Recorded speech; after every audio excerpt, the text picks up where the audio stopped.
And on December the 6th, which is our monthly meeting in December, we'll be joined by Reverend Casey Wilson to talk about Watoto Reed, give us an update on their work in Uganda and their interaction with the supporting organizations there. So that's December 6th at 9 o'clock. Normal time, right? Normal time, right. And also, I just wanted to mention, I'm going to need to leave right after the Global Partner Funds available item on the agenda, and Pastor Jim will take over and conduct a meeting from there on out. Okay, and there's lots to cover after I leave, so keep going. So I want to welcome our guests this morning. Why don't you introduce yourself, then we go around the table and introduce us too. Jenny, why don't you start? Thanks so much for having us here. Are you guys hearing me? Okay, just making sure. I'm Jenny Wendland. I am calling in from Red Wing, Minnesota, which is a little bit south of the Twin Cities where Rebecca is. And I am one of the founders and the executive director of DSI, or Disability Support International. Good morning, everybody. My name is Rebecca Sherpels. Yes, spoiler, I am a daughter to Ken and Martha here in the room, but longtime member of Prince of Peace and now out of Minneapolis, Minnesota. I was a previous working board member for DSI for their working group, and now I'm on the board of directors. Great, thank you. I'm Jim Hoyt, help lead the global partner team here at Prince of Peace. Pastor Jim Wilson, low totem pole guy. Good. A what? Low totem pole. Low totem. Low totem pole. Martha Sherpels. Barb Hunt. Jim Schaefer. Megan Orr. Twice in 2 days, Becca. Bob Burgemeyer. Sue Brueggemeyer. Mary Lou Anderson. Ken Sherpels. Lori Kensler. I'm Kathy Leavish. I can't be. Get one in more, Kathy. Roger Colson. We need a wide angle lens here. So Right in the laptop. there's no agenda for this part of the call. Please, however you want to cover the organization, please start. Go ahead. Thank you.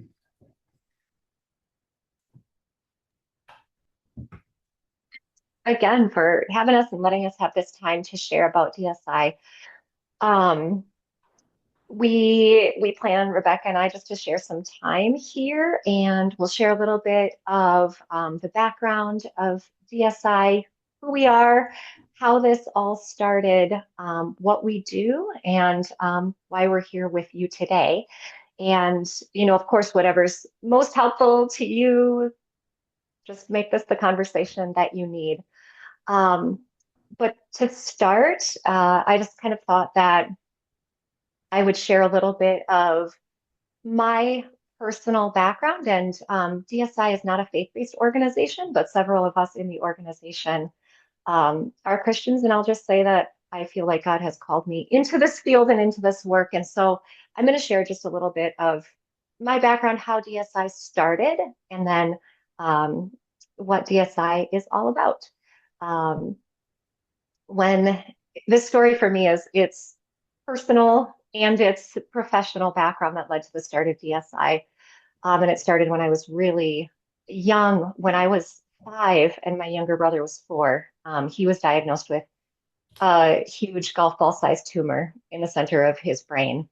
And because we were privileged, honestly, to grow up here in the US with access to a lot of services, medical supports, his life was prolonged for many years. And although that was the case, he then lived with cognitive and physical disabilities, as well as severe epilepsy. So my worldview from very, very young was shaped by him, his classmates, and this world, being in his special education classrooms, going to therapy with him, and honestly, just being his sister. And there certainly were difficulties. I don't know if any of you can relate. Disability is so common, and maybe some of you have in your family or have associations with people with disabilities. But even though there were struggles, as his sibling and growing up, I honestly didn't see deficits. I saw his life lived with curiosity. I watched him and I feel like I learned, honestly, a lot of the character of God through watching his unconditional love and his joy for others around him. And I feel like that taught and shaped me and taught me about what really matters in our world. So, fast forward a bit, as I was an undergraduate student, I studied music therapy, and I had the opportunity to continue to be around people with disabilities and also other vulnerable and marginalized populations. I always felt really drawn into that. And toward the end of my undergraduate degree, I had the opportunity to do an internship. This was something that um, again, just kind of came into my existence, a door that was opened to do an internship in Cambodia. And quite honestly, before that, I didn't even know where Cambodia was. I had to go and look on a map, and then I started to read and learn, and then go in country and live there. And at that time, I was working with a US-based organization called World Hope International, and they worked in the anti-trafficking field in Cambodia. And so I trained staff, Cambodian and Vietnamese staff, to use music therapy principles to help survivors of that. And it wasn't long after being in country that I began to meet people with disabilities and change makers on the ground who were trying to understand children with disabilities, were trying to provide help because honestly, nothing existed. And I started to volunteer at this center led by a wonderful Cambodian man, who now at this point I've known for over half my life, and saw the staff's braveries. I heard their pleas for help and resources. And I saw firsthand this reality of inequality and lack of services. And really my worlds just started to collide. Um, After that time concluded, I moved back to the US. I married and followed my very adventurous husband to Alaska, which was quite the move, like Cambodia to Alaska. It's super common, right? Like, yeah, climate, everything the same. It was quite the shock. And I was really fortunate. So I started working in schools with kids with disabilities there, and also continued my studies, getting a master's in special education. And I was super fortunate to be able to study this persistent question that since this time in Cambodia, I really could not shake. Like, what is happening and in the global space for people with disabilities? What's the scope of this need? Who's focusing on this? Who's doing this? I just felt like I was just drawn in this direction. So long story short, over the course of a few years of teaching, researching, connecting with people, I came to the realization that the scope of this need is so immense and the workers really are so few. So um, God's timing, stitching all of this together, my husband and I relocated back to the Midwest. And I knew at that time I couldn't know this. I couldn't feel this passionate and just kind of sit back and wait and not try something.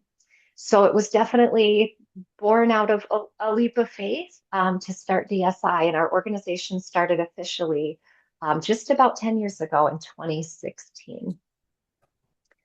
And, as I said, DSI was born out of the need for this to exist. There are about 103 billion people with disabilities, significant disabilities living in our world today.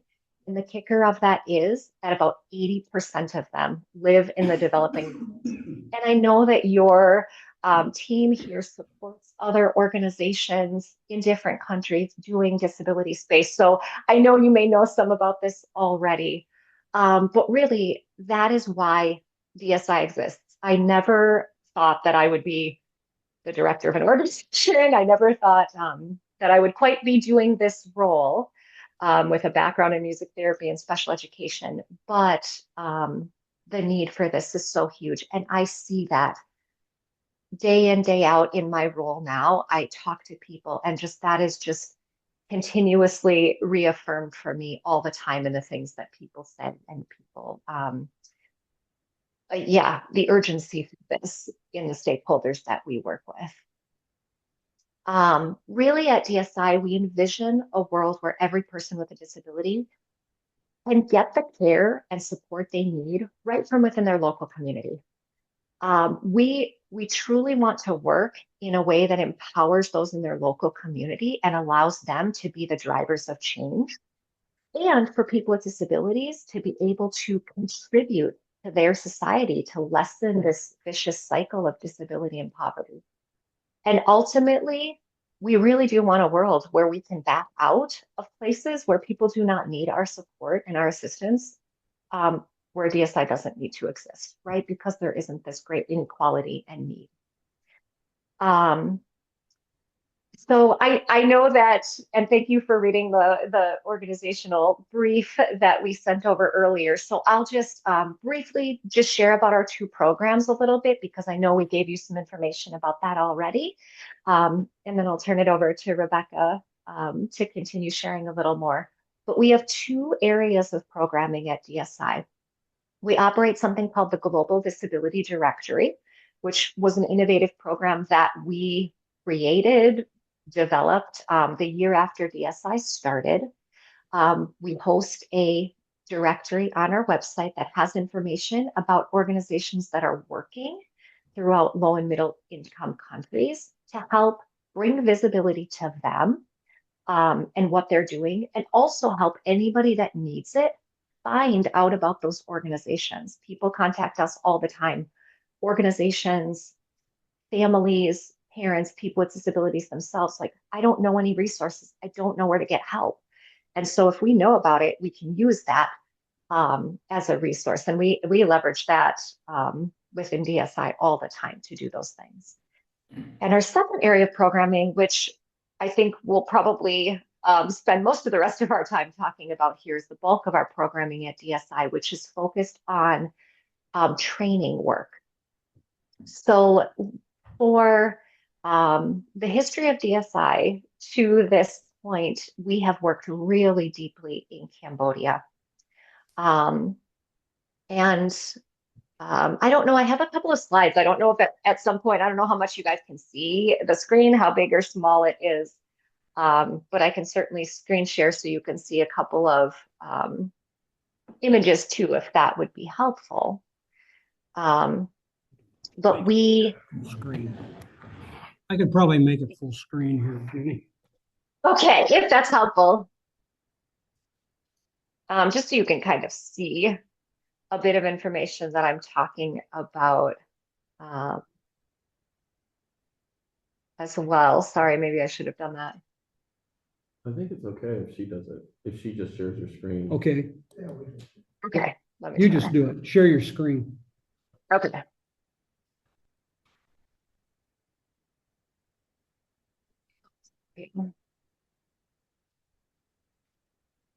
Need a class on Zoom. Once she does that, you'll be able to adjust the view. Okay. Wait, hang on. You guys are seeing that. There we go. Good. Yeah. Got it? Yep, perfect. Could I do- Awesome. I'll just show you this first. I'm sorry I didn't put this up when I was talking about my personal background here. Make it full screen. Can you enlarge your side a little bit, Jean? My side? Let's see if I can make this any bigger. I'm in kind of a window, a presenter window. Can you all see? Yeah. Oh, they're good. They're You're good, yeah. Oh, good. Okay. Awesome. Sorry to pause it at this point. I should have started this sooner, but these are just a few pictures. This is me and my brother, Roy, who has since passed away, but was just such a joy and amazing. And me and my husband in Cambodia, shortly into DSI starting. But I was just going to put this up as I talk about our training programs. So as I was saying, we focus on training, and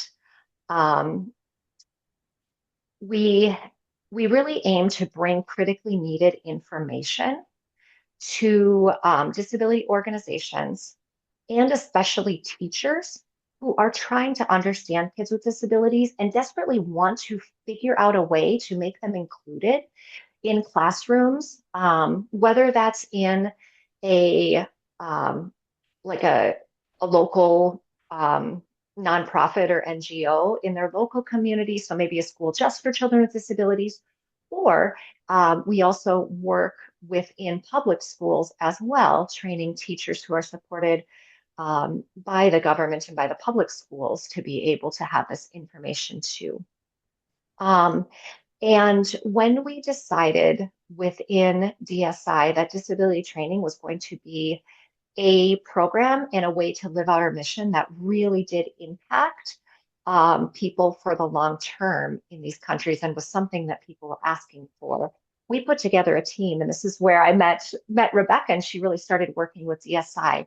We feel very deeply the responsibility to build tools and support that really is respectful and is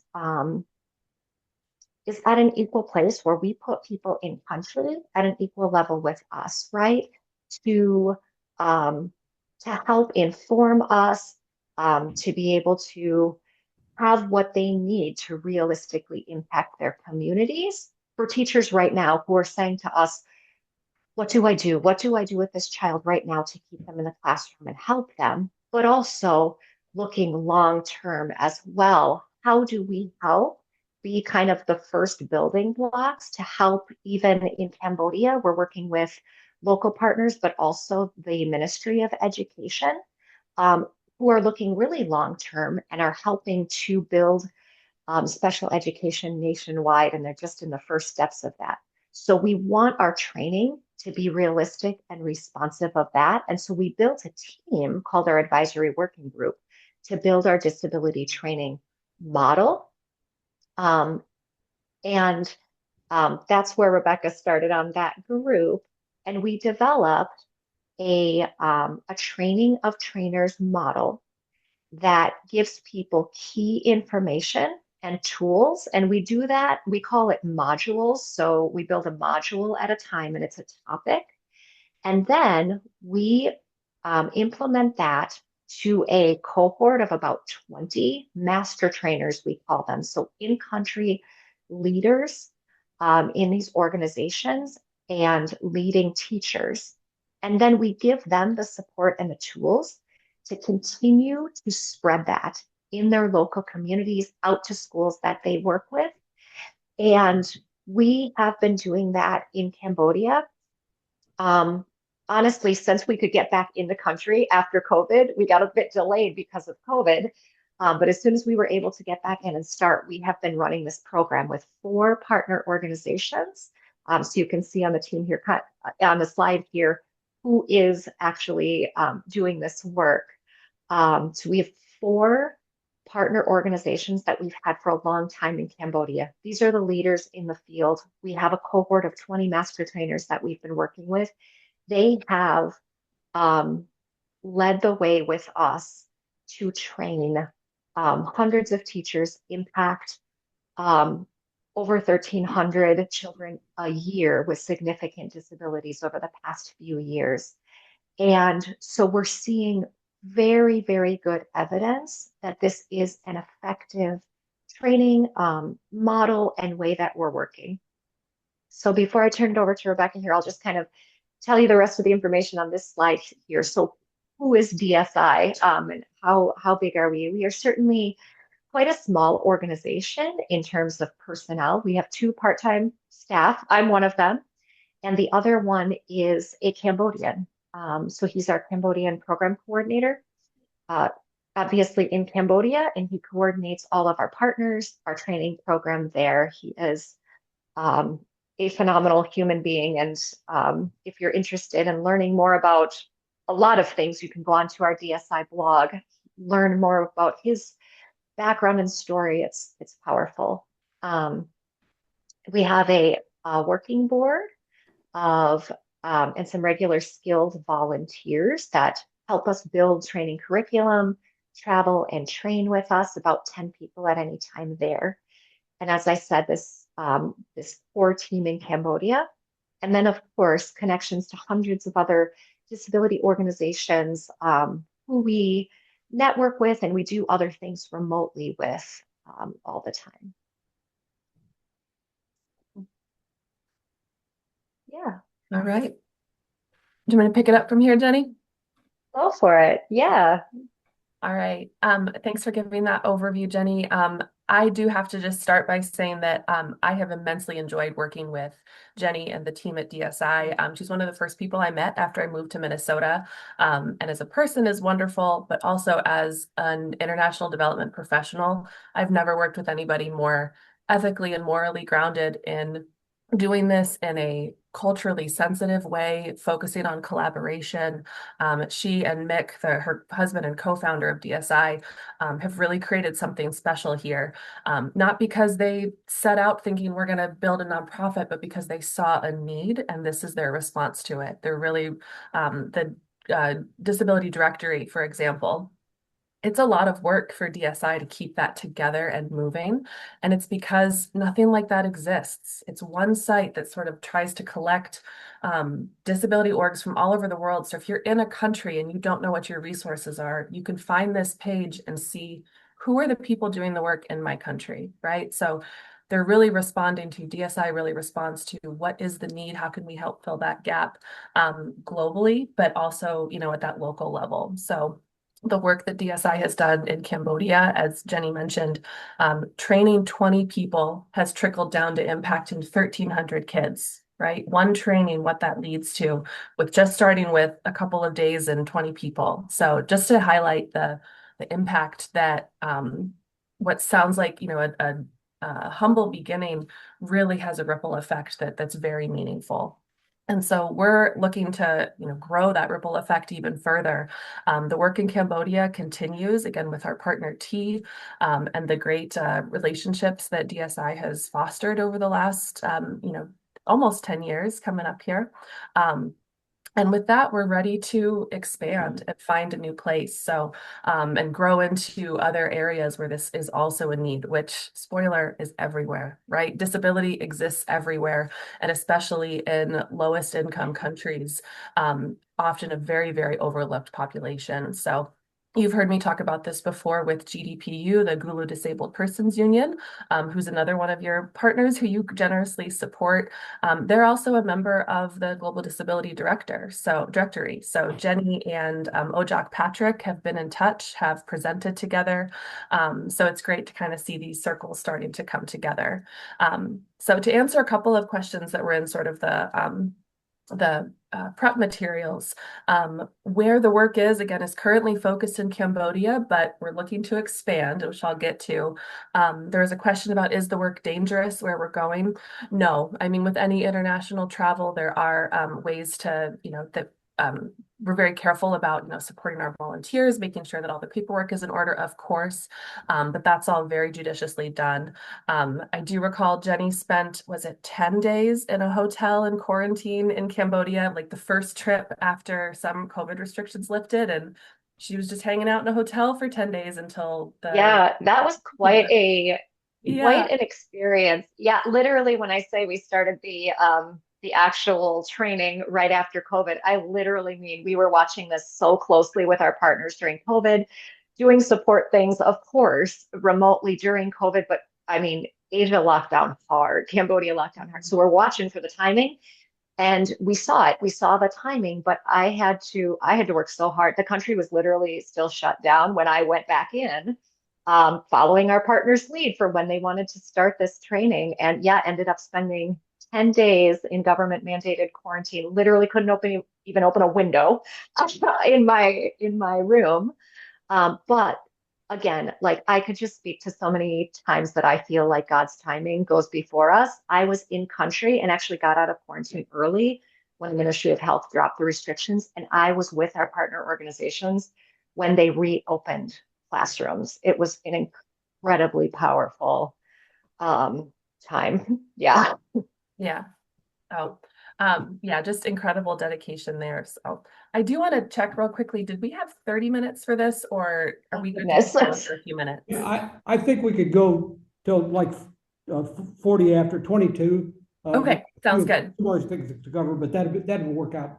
Okay, all right, thanks. We'll jump in here. So, getting to where we're going next and sort of our ask of your team here, the effort to continue to work in Cambodia is ongoing with our partners. But like we've said, this need is global, and so we're moving our training into online modules in a way to meet folks where they're at.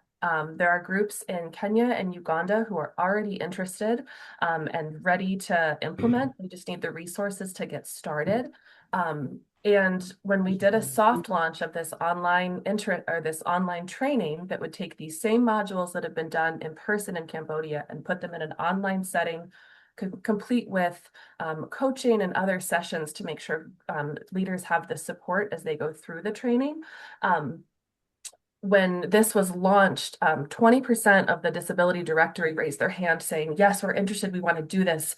We just don't have the money to do it, right? So there's a lot of organizations who are chomping at the bit and ready to do this, just need the resources to make it happen. You might ask with a virtual training, what does it cost to just hop on a Zoom? However, we want to make sure that there is, technological infrastructure in place, that they have, the internet connection needed, that they have ability to print the materials in paper, right? That can be really important to take these supplies with. We've got an incredible lineup of materials and support that go with the training. And then just to bring people together, because even though the training may be virtual, if we don't want to just have it with one person face to face, it would be bringing people to the training. And that also costs money, costs resources. So we have narrowed it down to roughly $1,000 per organization to implement this training and provide 1 year of follow-on support. We'll also hopefully have a way for these groups that are trained to also stay in touch with each other and learn from one another. But $1,000 for one organization for the course of the year would train as many people as they could get in the room. Hopefully it's in that 10 to 20 person realm, as well as again, that follow along support.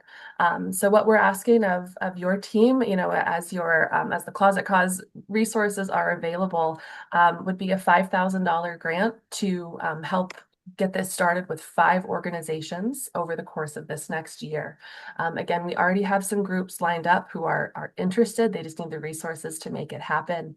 And it's not that opportunity to reach more partners. So Kenya and Uganda are interested now. Jamaica's on the list as well, especially with the devastation from the hurricane last week. Again, that rebuilding is going to look more immediate and everything. So that's where we're heading and where we would love your support.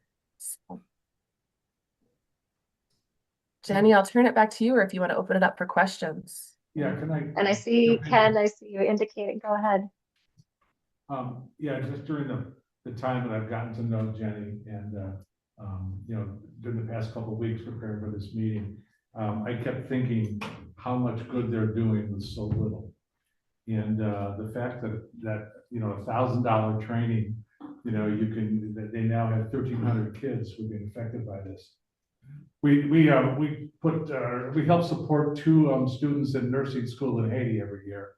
And one of the reasons that's such a gem of a project is that once these nurses have graduated, they've gone on to touch thousands of lives with the work that they do, directly in clinical work and indirectly through other training that they would be a part of.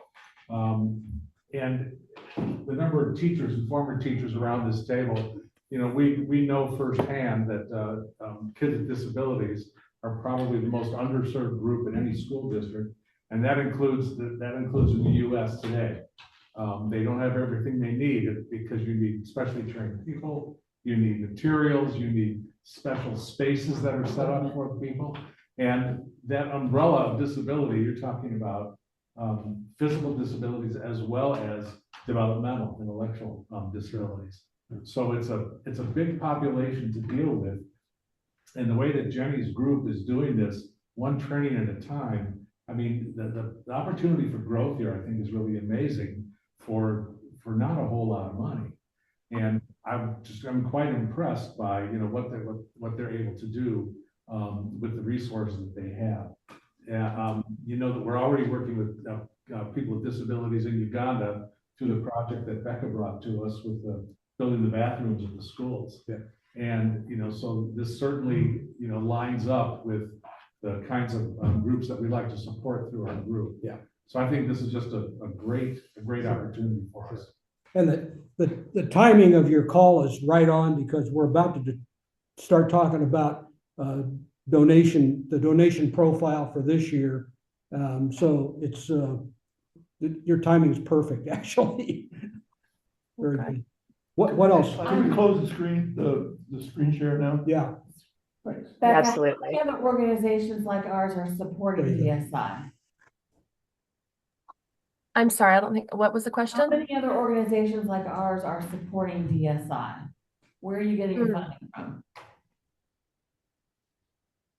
Question. So we currently operate on a budget of about $50,000, and honestly, less this year. This year has been a struggle for us. A lot of our support comes from individual donors, one-time and recurring monthly donors. There are a few other church groups, yeah, that like yours that do give some support, typically on an annual basis, to support our organization. We also have some small fundraisers and things like that. It's been more inconsistent and intermittent, but some small grant support and some earned program revenue, like from small consultancies and things that I have done. And our in-country coordinator has helped with as well. That's basically where we get our support at this point. And with this expansion, our board has had many strategic conversations about how are we funding this, how are we looking at more financial sustainability to actually expand this work. And we're hoping we can build out more of a sponsor a partner, sponsor a training for groups like yours, for individuals, maybe for school groups to take on one, people that are interested and share a heart for doing this and supporting organizations like the ones we work with. I know nothing about the Cambodian politics or government. Do you have support from is there a Department of Education? Yeah, so actually one of our 4 main partners is called the National Institute for Special Education, NICE for short, and they are a government unit within the Ministry of Education. So they're part of the government sector. They started the year after DSI started. And the reason that we work with them is honestly because of the relationships we cultivated with the other organizations. Our partner organization leads were basically pulled into being government officers because there is such a lack of, our partners call it human resources, people trained in country to understand and kind of become the special education professors, if you will, to train teachers. But if I can just be frank, there's no support for project work for our partners within NICE, within the government, have been advocating for years, like to UNICEF, to people who help support development projects in there, pretty unsuccessfully. So there's definitely this disconnect of the charge, what they want to happen. We want your department to develop special education nationwide, but where's the resources that go along? They're saying DSI is helping. They have training. They're training us. Some of them are our master trainers, but in terms of trickle down funding to actually help support this work, we have just not been successful with, having any resources like that. Okay, other questions before we finish this side of it? Anything else? Your work is amazing, and I think this group is really impressed by this kind of effort. We've seen it before with organizations we work with, and I like the fact that this is organic in the sense that we've got personal relationships with everybody we work with, and this is clearly fits that profile. So, thank you for the time.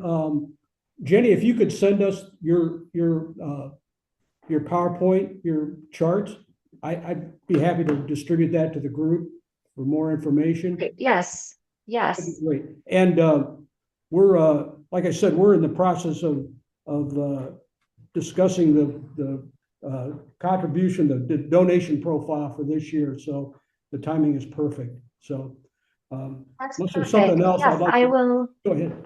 Yeah, go ahead. Oh, please. yeah, I was just going to say, I will send that to you. And there is a slide that says, how is DSI funded? And just what I told you is on there. And then there is a slide as well that says, like, our request is, $5,000 to fund the base cost for 5 partners in the next year, and explains kind of what that funding support will Right. do. So I will send that to you. Yeah, really appreciate the nuts and bolts here of what you need. That sometimes that's missing, and that's Yes. really important for us as we make our Absolutely. decisions. Thank you very much, and really appreciate your time this morning. Thank you so Thank much. you. Okay. Thanks a lot. Thank you so much Everybody. for what you do. Bye-bye. Right.